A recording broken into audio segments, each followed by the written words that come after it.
"We wish Vanessa were our only child," Dad said at dinner. I smiled. "As you wish, Dad." 6 months later, their empire crumbled without me. Up until that evening, I, Lauren, 34, believed I had witnessed all of my family's partiality. The clinking glasses and laughter during my parents' 35th anniversary dinner in a busy Chicago restaurant died down when my dad got up and spoke sharply. He said, "We wish your sister was our only child," while focusing on me. There was silence in the room. Beyond the words, my sister Vanessa's smug smile was evident. Uncles, aunts and cousins all looked on. My chest began to get hotter. I didn't cry though. I didn't shout. Knowing that this was the last straw, I simply felt like I was burning inside. I had invested money and my heart into their failed company for years, only to be used as a punching bag.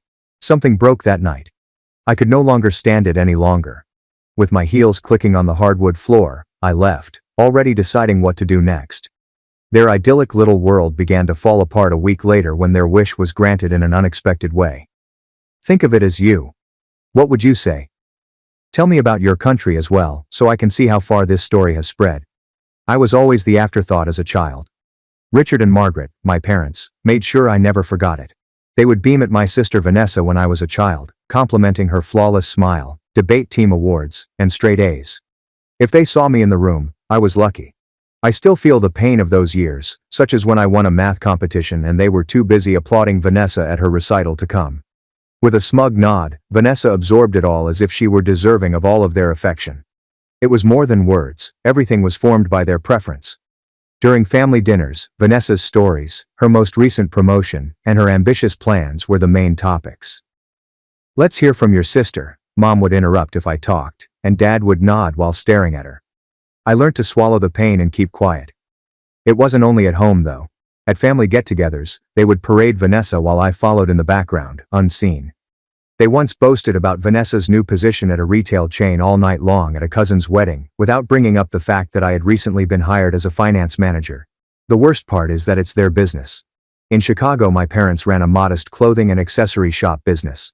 Despite being their pride and pleasure, it was constantly in danger. You name it. Poor choices, late payments, etc. I helped them out every month, not just once, by sending $600 from my funds and offering hours of free financial assistance to keep the business going.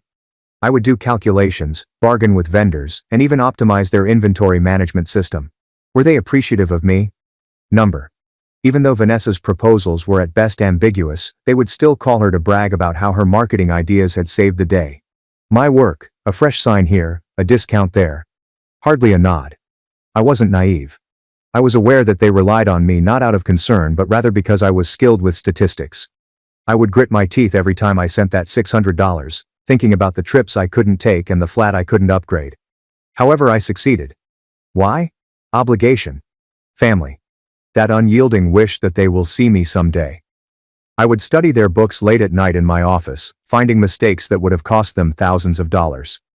They would be at Vanessa's house in the meantime, admiring her most recent proposal for a store rebranding that never came to pass. It was the dismissal, not just the money. I once worked for weeks to resolve a tax problem for their store. Mom remarked, "Oh good," the day I informed them that everything was resolved. "Vanessa is preparing a huge sale for next month, by the way.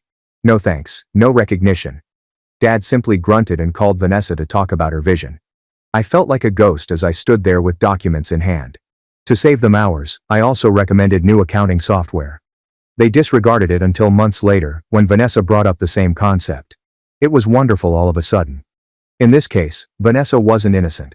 She would lean into their compliments and give me a pathetic glance as if I were a charity case. At a family cookout when I was 21, Mother made a joke about how fortunate I was to be the backup child. Mom chuckled. Her father did not correct her. The image of the knife twisting each time they elevated her stuck in my mind. Nevertheless, I continued to assist month after month by adjusting budgets and sending money because I believed that was what family did. I can clearly see it now, they not only took advantage of my money but also my time and abilities. The person they depended on but never respected, I was their safety net. I chased their approval with every check I wrote and every late-night phone call on their finances. However, approval never materialized. After enlisting my assistance, they would turn around and extol Vanessa as though she were the reason their store was surviving. Wondering why I kept trying, I would lie awake and stare at the ceiling. Obligation, shame. Perhaps a glimmer of optimism that they would change. On the evening of their anniversary, that hope died. I was going to stop being their afterthought, even though I had been for years. There was a lot of laughter in the restaurant, until it stopped. All of my relatives, aunts and uncles were dressed up for my parents' 35th anniversary, and I sat at the long table with them. The air was filled with conversation and the clinking of wine glasses, but Vanessa was the center of attention. A cousin smiled and leaned forward. "I heard you're doing really well in retail, Vanessa. Already a regional manager?" She nodded, savoring the compliment with a refined smile. Another family member added, "The decorations in your store are fantastic." I moved around in my chair, picking at my noodles, accustomed to this pattern. "You have a true gift." Mom grinned and spoke loudly. Dad nodded, his chest puffed out like if Vanessa were their greatest accomplishment. "She's always had a knack for business." Silently, I listened as the table praised her for her most recent promotion, creative marketing strategies, and customer likability. It continued without end. Not a single person brought up my work. For years I had been in charge of finances, keeping businesses afloat. But here I was once more, unseen. Nevertheless, I reasoned that perhaps, just possibly, I could make a contribution tonight. I waited for a moment while clearing my throat. I added, maintaining a calm tone. "I've been looking at the family store's numbers. Your overstock is costing you money." Leaning forward, I prepared to convey the strategy I had spent weeks drafting out, a streamlined way to increase their profitability. If you change the inventory system and cut some suppliers, you could save thousands a year. The table fell silent, but not in a pleasant way. Vanessa's lips curled into a grin as she lifted an eyebrow. "Inventory? That's adorable," she remarked in a condescending tone. "Use your spreadsheets as a guide." My stomach turned as other cousins laughed and said, "I have real ideas." Mom's voice was sharp as she jumped in. "Let's avoid boring everyone with numbers, sweetie. Vanessa has already started organizing a large summer sale." With my hands clutching the napkin beneath the table, I felt the heat rise to my face as Dad sipped his wine without even looking at me. "Yeah, Vanessa knows what she's doing," he muttered. After weeks of preparation, my idea was rejected in a matter of seconds, as if I were a mere intern presenting my proposal to the CEO. I forced a smile and tried again. "Numbers aren't all that matters. I could acquire better terms by renegotiating with vendors. It would have a significant impact." This time, Vanessa let out a quick, sharp laugh. "Sellers? Please. I'll take care of that." The table erupted in whispers, some laughing, some embarrassed, as she said, "Perhaps concentrate on your own job." Mom dismissed me with a wave of her hand. "Let's discuss something enjoyable. Tell them about your new advertising campaign, Vanessa." Dad turned to her and nodded already, like though I hadn't spoken anything. With a tight throat and the familiar sting of being ignored, I sat back. Then it took place. Dad got up to make a toast with his glass. He glanced around the room, first at Vanessa and then at me. "To 35 years of love, family, and our pride and joy," he said in a clear, purposeful voice. "To be honest, we would prefer Vanessa to be our only child." The room's air was drawn out by the words, which struck like a punch. The forks ceased to clink. A cousin let out a gasp.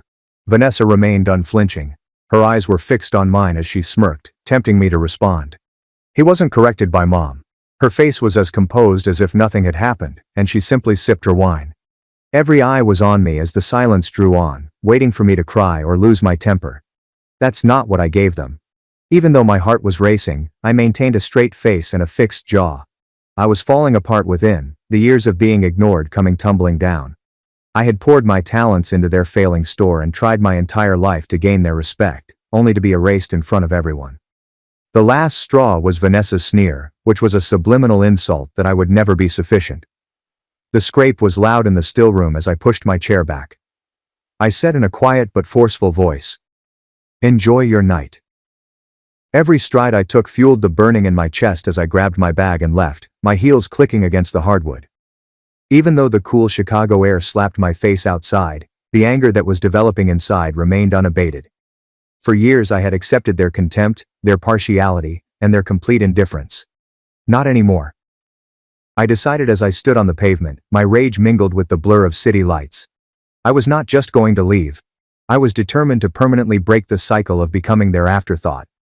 I sat by myself in my flat that night. My chest ached more than ever from the pain of Dad's words. We wish Vanessa was our only child. Vanessa's smile. Mom's unspoken consent. Stunned faces on the table. I kept thinking about them, and every recollection fueled a decision I had been putting off for years. I was finished. Done being their invisible fix-it guy, their financial account, and their afterthought. I had invested $600 a month in their failing store and devoted numerous hours to keeping their business afloat by haggling with vendors and reconciling their records. For what purpose? To be ridiculed, brushed aside, and obliterated in public view. Not anymore. Despite the wrath coursing through me, I steadied my hands and grabbed my phone. I put a message into our family group chat, which consists of Vanessa, Mom, Dad, and me. I finished assisting with the store. No more cash, no more guidance. Best of luck. Knowing what mayhem it would cause, I hit send with a beating heart. My phone lit up in a matter of minutes. Dad was the first to call, and I didn't bother to check the message. Mom texted back, asking, "What's this about?" Vanessa sent a single word. "Really? Call me now." I felt a weird serenity as I gazed at the television, their words blending together. I had no intention of responding. Not this evening, never. The number of calls increased by morning. Dad's tone changed from bewilderment to annoyance as he left 4 more voicemails. In one, he remarked, "We need to talk about this." As though I owed him an explanation. My inbox was overflowing with Mom's lengthy, meandering emails about how the store was our family's legacy and how I couldn't just leave them. Vanessa demanded in a loud voice that I stop overreacting when she called twice. I left all calls on voicemail and all emails unanswered. Even through the screen, I could feel their panic, but I didn't feel bad. For years, they had depended on my resources and knowledge, and they had always praised Vanessa rather than me. They would now have to deal with the fallout. Without me, the store was in disarray. I anticipated it would be. My $600 a month prevented suppliers from turning them off and paid their past due invoices. The only thing that had kept them afloat had been my advice, which involved spending hours examining their finances and optimizing their business processes. They would quickly sink without it. I had no sympathy for them. I was liberated. I was not trying to win their approval for the first time, wasn't pleading for a shred of dignity. I was reclaiming my authority. It was also pleasant. Vanessa wasn't finished though. I received a notification 3 days later about a new post on her Facebook page that was visible to all of our family members and friends. She didn't name me, but the message was clear. Some people think they're indispensable, but they're just jealous and petty, stirring drama to feel important. My cousins and mutual acquaintances were guessing and even tagged me in their comments. The private messages followed, with friends inquiring about my well-being and others implying that I had been challenging at work. Vanessa continued after that. She made another post on my failed romances, this time stating that I was too preoccupied with my work to maintain a lover. It's all lies. However, the harm had already been done.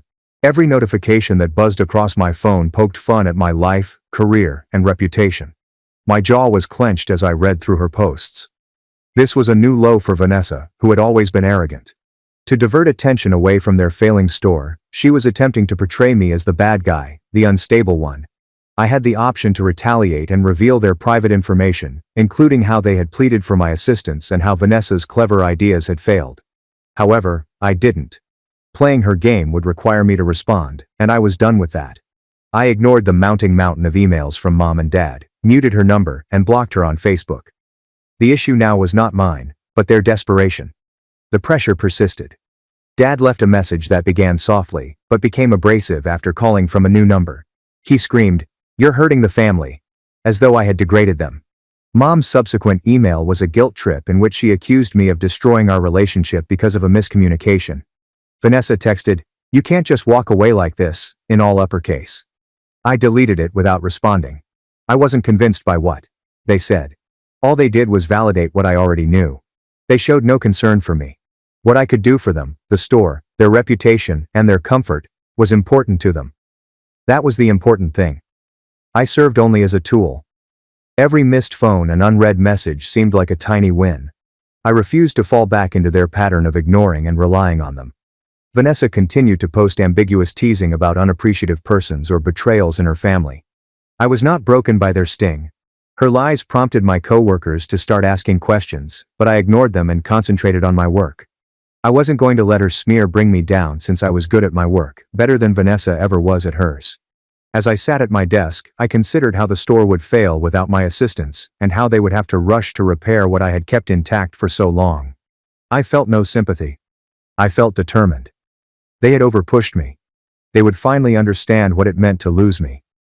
I wasn't simply leaving, I was preparing them for collapse. I wasn't finished yet, either. I took a plane to Florida a week later. It wasn't a snap choice to go see my grandfather, Walter. It was planned. I had ignored Mom's guilt-tripping emails, Dad's voicemails, and Vanessa's scathing Facebook posts for days, all of which were attempting to entice me back into their web. I wasn't going back, though. Not to their drama, not to their store, nor to their lies. I wanted someone with the ability to make a difference, and someone who would listen. That individual was Grandpa. I knew he would listen to me because he had always been fair, a quiet man who could see right through appearances. I had enough time to practice my response because the flight from Chicago to Tampa took just over 3 hours. After landing in the muggy Florida weather, I rented a car and made my way to Grandpa Walter's modest beachfront home. As I drew up, he was waiting on the porch, a smile spreading across his worn face. In a rough yet kind voice, he remarked, "You seem to have something important to share." With the burden of the previous week pressing down on me, I gave him a hug. As we sat in his living room, I let everything out while an ancient fan hummed in the background. I began by talking about the anniversary supper. I explained to him how her sneer went deeper than his words as Dad got up, glass in hand, and said they wished Vanessa was their only child. They lauded Vanessa's half-baked initiatives as I described the years of being marginalized, having my efforts and thoughts disregarded. I presented the $600 a month that I had been using to maintain their store for years, directly from my funds. I talked about the late nights they spent resolving their tax problems, negotiating with suppliers, and optimizing their business processes, only to be met with contempt or silence. Then I came upon Vanessa's blogs, where the falsehoods about my connections and job were catching on like wildfire among friends and relatives. Grandpa Walter's expression hardened as he listened. When I brought up Dad's toast, his hands, which had been hard from years of construction work, clenched into fists. "They made that statement in public?" he asked in a low, nearly growling voice. I nodded and took out my phone to show him the screenshots of Vanessa's posts that I had taken before blocking her. After reading, "Some people think they're indispensable," cousins who had purchased her story commented. My career was hampered by another post that implied I was unstable.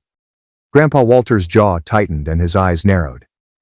"That isn't family," he declared. He stood pacing the room, his rage evident, and said, "That is betrayal." The family knew that Grandpa Walter had amassed a modest fortune in real estate, including several rental properties and land in Florida. He had always intended to divide it among his children, including Dad, and set aside a portion for Vanessa and me. He shook his head now, though. He remarked, "I've seen how they treat you. I had hoped that things would improve, but this is unacceptable." His voice was firm yet ferocious as he sat down. "I am altering the will. They are not worthy of any money." I didn't press him, I didn't have to. That afternoon, Grandpa Walter contacted his attorney, a sharp-shod man in a suit who showed there in a matter of hours. While they talked about the adjustments, I sat silently. Grandpa Walter made it obvious that Vanessa, Mom and Dad were not present. Everything would be given to me, including the land and properties, with a percentage going to a nearby charity that he had long supported. With gentle yet steely gaze he assured me, "You've earned it. For who you are, not just for what you have done." His comments weighed heavily on me, and I swallowed hard. I felt seen for the first time in years. It was not the end of Grandpa Walter. He inquired about the store's financial situation, including how much I had contributed, and how they had depended on me. He shook his head once again when I described the $600 a month and my unpaid consulting. He stated, not out of sympathy but with assurance, "They'll crash without you. Give them permission." Knowing he was correct, I nodded. The store was already struggling, and if I didn't aid them, they would have to deal with the supplier debts and tax penalties I'd been avoiding. The following day, with more determination than ever, I took a plane back to Chicago. I didn't give Vanessa, Mom or Dad any calls. I didn't look at their texts or emails. I no longer had to deal with the store. Let them handle the problem they'd been ignoring for years. The audits, and the past due invoices. I felt as though I had lost a burden that I had been carrying for too long. I met up with my buddy Emily, who had always supported me, back at my flat. I told her everything, including the meal, Vanessa's posts, and my trip to Florida, while we were having coffee at a tiny cafe close to my house. Emily listened with soft, wide eyes. She stirred her latte and added, "You made the right decision. They have always taken advantage of you. It's time for you to prioritize yourself." Simple yet truthful, her remarks struck a chord. She didn't pressure me to make amends or forgive. She simply understood. "Pay attention to you," she said in a strong tone. "Your life, your career. Their drama is not worth as much as you are." I nodded, appreciating her support and clarity. Despite her hectic marketing work and personal struggles, Emily always found time for me, even if I didn't ask. I sensed a change as I was leaving the coffee shop. Grandpa Walter made a choice based on more than simply property or money. It was a line in the sand. Justice.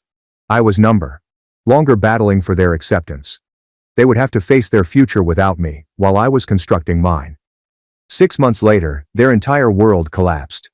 Once supported by my funds and counsel, the family business failed due to poor management. The suppliers cut them off, and the invoices mounted up without my $600 a month. Hard penalties for years of careless bookkeeping, which I had warned them about, were imposed by a tax audit. They were unable to pay the devastating fines, which totaled over $30,000. Dad attempted to bargain, but IRS inspectors weren't impressed by his charm. It was already too late when Mom frantically tried to sell items. The store permanently shuttered after the bank foreclosed. It was a cousin, not them, who told me about it. I didn't check in by phone. They had already made up their minds. Vanessa's ambitious goals were destroyed along with the ship. Using her purported retail experience, she has been pitching investors on the concept of expanding the store into a chain. But her pitch didn't work now that the store was gone. Investors pulled out because they didn't want to get involved with a failing company. When her Facebook posts backfired, her reputation suffered even more. A few family members began digging after growing weary of her arrogant outbursts. They discovered that I had been the one who had kept the store afloat, not her clever ideas, but my labor and money. My relative shared a screenshot of my bank transfers, which served as evidence of the $600 I sent each month. The remarks quickly became heated. One aunt commented, "You lied about her. You were all carried by her." Despite Vanessa's best efforts, the harm had already been done. She was unfollowed by family friends, and her co-workers muttered about her exaggerations. No one believed her justifications, so she was left fumbling to keep her face intact. Both Mom and Dad had to face their own consequences. Their obligations, accrued over years of bad choices, engulfed them in debt in the absence of the store's revenue. To maintain appearances, they had taken out a second mortgage, relying on my assistance to fill the voids. They skipped payments now that there was no money coming in. Their modest 4-bedroom home, where they had resided for decades, was confiscated by the bank. Their possessions were crammed into storage when they moved into a small flat. When the truth became out, relatives who had previously applauded their every remark became icy. At a family cookout, an uncle called Dad out, accusing him of pushing her away. For what purpose? Mom attempted to play the victim by saying I had left them, but it was obvious what had happened. Everything came out, including my bank statements and my emails with advice they had disregarded. They were no longer invited to parties by cousins, and their calls were not returned. Grandpa Walter did not waver. Despite hearing about the store's demise via a friend in Chicago, he chose not to contact Vanessa, Mom, or Dad. He confirmed the new will in a handwritten letter that I received. "It is finished," he wrote. "You own the land and properties, some of which are donated to charities. They will not receive a dime." With his signature on the document final, he would cut them off entirely. I felt a silent sense of relief rather than victory. His choice had nothing to do with punishing them. It had to do with justice, something they had never offered me. He refused when Mom called and begged for a meeting. He called her and said, "You made your bed," before hanging up.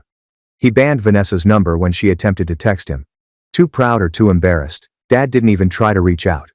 I kept my distance and concentrated on living my own life. I was doing really well as a financial manager. A tech startup that trusted my gut had given me a significant customer.